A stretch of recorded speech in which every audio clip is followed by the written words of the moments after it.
Paz do Senhor Jesus, muito obrigado pelo convite. E eu quero convidar os irmãos a abrirem comigo a palavra de Deus no livro do profeta Isaías, no capítulo de número 38. Isaías 38, a partir do verso 2, como está projetado aí na tela. A palavra de Deus diz assim, a partir do verso 2. Então virou Ezequias o rosto para a parede e orou ao Senhor. E disse: Ah, Senhor, lembra-te, peço-te, de que andei diante de ti em verdade e com coração perfeito, e fiz o que era reto aos teus olhos. E chorou Ezequias muitíssimo. Então veio a palavra do Senhor a Isaías, dizendo: Vai e dize a Ezequias, assim diz o Senhor, o Deus de Davi, teu pai. Ouvi a tua oração e vi as tuas lágrimas. Amém. Até aí. Que o Senhor nos abençoe por meio da sua palavra. Meus irmãos, sempre que eu sou convidado a participar com vocês e trazer uma palavra, vem à minha mente que este é um grupo dedicado à oração. E quando os discípulos do Senhor Jesus pediram a ele que os ensinasse a orar, sem saber, na verdade estavam antecipando um desejo de todos nós, porque nós não sabemos pedir como convém, segundo o apóstolo Paulo. Aprender a orar não é algo que acontece, de um dia para o outro, é um processo, não é verdade? E a Bíblia nos fala de orações que Deus ouve e atende, e algumas que ele parece que nem mesmo ouve, mesmo, mas especialmente não atende. João, numa de suas epístolas, no finalzinho da Bíblia ali, ele diz que se pedirmos alguma coisa segundo a sua vontade, ele nos ouve. Então Deus tem interesse em nos mostrar como orar, porque ele é generoso e ele quer atender. Antes da gente entrar mais detalhadamente na história que lemos do rei Ezequias, vamos lembrar de dois homens que subiram ao templo para orar. Segundo a Bíblia, o Senhor Jesus contou essa história, essa parábola do fariseu e do publicano. Os irmãos bem a conhecem.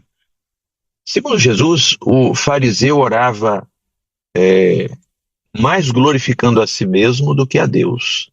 E dizia bem de si mesmo a Deus, como se quisesse convencer a Deus de que ele merecia uma resposta ou a justificação que ele buscava. E ele começa a relatar quão zeloso ele era, e jejuava 2 vezes por semana, e dava esmolas e dízimos. E ele se compara com o publicano que estava junto com ele na mesma ocasião, e se considerando melhor do que ele. O publicano, por sua vez, diz a Bíblia, nem sequer olhava para cima, mas olhando para si mesmo como se olhasse a sua condição, batia nos peitos como se castigando a si mesmo e dizia assim somente: Senhor, tem misericórdia de mim, pecador. Esses são os dois extremos, da oração. Mas o que lemos hoje no livro do profeta Isaías é o relato de uma experiência que, por certo, amadureceu aquele rei. E é desse processo que eu queria falar aqui, nessa tarde. Quando soube, que sobre si havia uma sentença de morte, diz a palavra do Senhor que ele se voltou para a parede. Há muita coisa que a gente poderia falar sobre esse gesto, do rei Ezequias. Mas diante de nós há também um muro intransponível, um muro que Davi sonhava transpor, dizendo assim: olha, quando entrarei na presença do Senhor? Por isso que Jesus se fez porta, para que nós pudéssemos transpor esse muro. Esse muro se chama pecado. Bom, mas o ponto da nossa palavra não está aí. Vejam que Ezequias começa uma oração muito mais parecida com a do fariseu, quando ele diz assim: Senhor, Lembra-te, peço-te, de que andei diante de ti em verdade e com coração perfeito. Vejam que oração mais ousada, não é? O mais justo que Ezequias fosse, mas ele estava diante do Santo dos Santos, do Deus Santíssimo e perfeito. Ele sim é perfeito. Mas Ezequias começa muito mal a oração dele. E se ele fosse por essa linha, ele certamente não seria ouvido. E certamente morreria logo em seguida. Mas a palavra do Senhor nos dá a impressão de que logo depois de pronunciar essas duas pequenas frases, talvez como se convencido de que aquele não era um bom caminho na oração, ele abre a boca a chorar. E é nesse momento que ele fica mais parecido com o publicano da parábola de Jesus. Então ele sai de um extremo para ir ao outro extremo. Ele sai de uma condição de não ser ouvido e não de ser justificado para sua casa, para outra. E há um antigo louvor que cantamos, quem é do século passado aí no grupo como eu vai se lembrar, as lágrimas falam, né? Deus vê nos olhos, né? O contrito coração, o aflito coração, já não me lembro. Então vejam só que naquele dia, diante de uma grande aflição, convencido da sua situação, o rei Ezequias chora e aí o Senhor responde. E o Senhor diz assim: eu ouvi a tua oração e vi as tuas lágrimas. As lágrimas, elas são um aditivo extraordinário às nossas orações. E muitas vezes elas vêm devido às nossas aflições. Mas o Senhor Jesus já havia nos prevenido disso, né? No mundo tereis aflições. Mas alguém pode dizer assim, mas todo mundo tem aflição. É verdade, a aflição é a característica deste mundo. Mas na vida do servo, que amadurece na oração, ele aprende a chorar, não pelos cantos, mas aos pés do Senhor. Ele aprende a se voltar e reconhecer a parede que há entre ele e o Senhor e pedir: Senhor, tem misericórdia de mim, pecador. Na parábola de Jesus, a Bíblia diz que o publicano desceu para a sua casa justificado. E, irmãos, um dia todos desceremos à nossa casa, né? Num sentido mais amplo, um dia todos nós voltaremos a casa. O arrebatamento é a nossa grande expectativa, porque ele nos levará direto para cima. Mas se ele não chegar antes da nossa partida, nosso desejo é descer justificado para casa.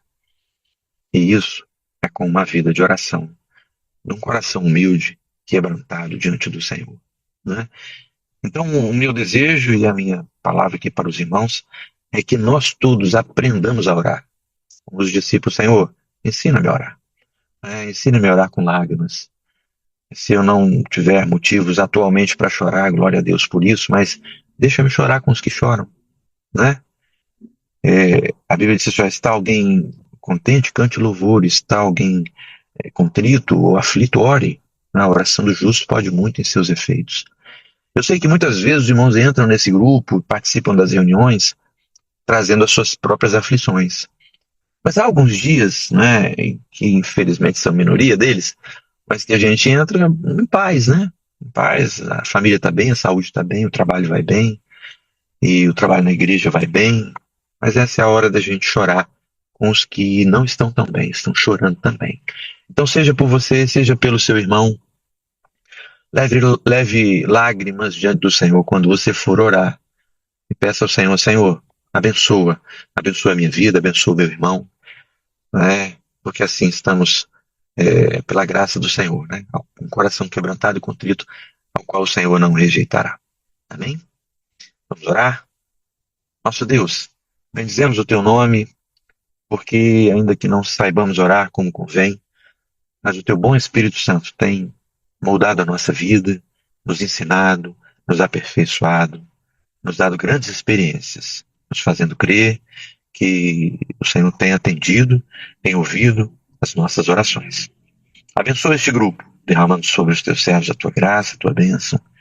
Que cada reunião que este grupo fizer redunde em bênçãos, resulte em vitórias, em grandes experiências com o Senhor e com a própria oração.